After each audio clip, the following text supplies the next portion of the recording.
Welcome everyone on Be Successful, your favorite channel. The place you always leave smarter than you came. If you are new to the channel, don't give up a subscription so we can continue quickly. If you are already a subscriber and you are convinced that this video will bring you value, give a quick like here too, so you don't waste time at the end. In this video you will find out what are assets and what are liabilities. What are the main differences between them, and how they affect your life and your financial situation. A common problem is that people confuse assets with liabilities and end up in a difficult financial position due to wrong decisions. If you are, or have been in a difficult financial situation, then this video is for you. Watch to the end. The simplest definition of an asset would be the following: an asset is something that puts money in your pocket. And on the other hand, we can define a liability as anything that takes money out of your pocket. Now to develop the subject a little, assets and liabilities are not limited to material objects or things, they can also be services, subscriptions, copyrights, etc. The same thing can be categorized as an asset or as a liability. The difference is made by the purpose of use and the direction in which the money goes. Do they come to you or leave you? It can also be considered as an asset or liability, an asset that appreciates over time, or even vice versa, depreciates over time, even if it does not periodically generate income or expense. Before continuing with concrete examples, I want to specify that the purchase of assets will make you rich and financially independent, and the purchase of liabilities will plunge you into poverty. And now listen carefully. Your house is not an asset. You heard right. Your house is a liability. Now we're talking about the house you live in. The house where you live takes money out of your pocket for its maintenance, for its tax, and for repairs when it breaks down. As I said earlier, anything that takes money out of your pocket is a liability. Instead, if you buy a house that you rent and receive a monthly rent, that house automatically becomes an asset. Because it follows the rule that says, anything that puts money in your pocket is an asset. Exactly the same goes for the car. Many people consider their own car an asset. Your own car, with which you go shopping and on vacation, is a liability because it takes money out of your pocket every month for insurance, petrol, washing, and repairs. Instead, if the car helps you earn money, for example, you use it as a taxi, make Uber with it, rent it, deliver packages, or any other activity that brings you more money than spend, your car becomes a valuable asset.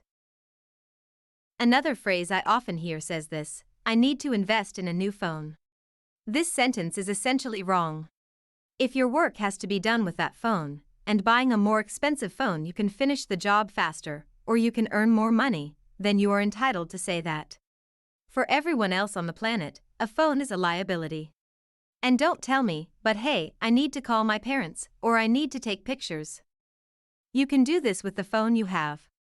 If your current phone fulfills the functions you need, then buying a more expensive phone is not an investment, it is just an expense. Your phone, even if it doesn't seem to come bundled with a number of expenses. More and more phones are now sold without accessories.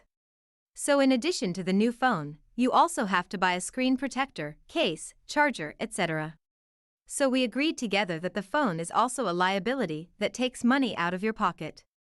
In the same category is added the laptop or tablet if all you do with them is play or scroll on social networks. Besides the fact that these acquisitions bring into your house liabilities that will make you poor, every time you change your phone or laptop and the old one ends up in the trash, it also produces a lot of pollution for our planet. So I recommend you to avoid changing them more often than you really need, and not do it trying to impress others. It's your money, for which you gave in return time from your life, time that you never get back. The bottom line is that if you make a purchase, it would be good to know if it is an asset or a liability. I'm not saying we don't need liabilities. We are human and we like material things. We like to look good and be appreciated. I'm just saying we should be aware of what we bring home. If what we are going to buy will bring us money in our pockets, or take our money out of our pockets. Only in this way can we make the right choices, which will lead us to a better future. Every decision of yours will have an influence on your future. And your present is the result of your past choices. I don't want to tell anyone what to buy or not to buy. I just want to help you make wise, educated, and calculated decisions. I want to make you understand that assets enrich you and liabilities impoverish you. That doesn't mean you don't have liabilities. Not. But you can think that every time you want to buy a liability, you first buy the asset that pays for that liability. Instead of buying a new car, you can buy an apartment, and from the rent you receive per apartment to pay the installments for the car. This way you get the car but the value remains in your pocket.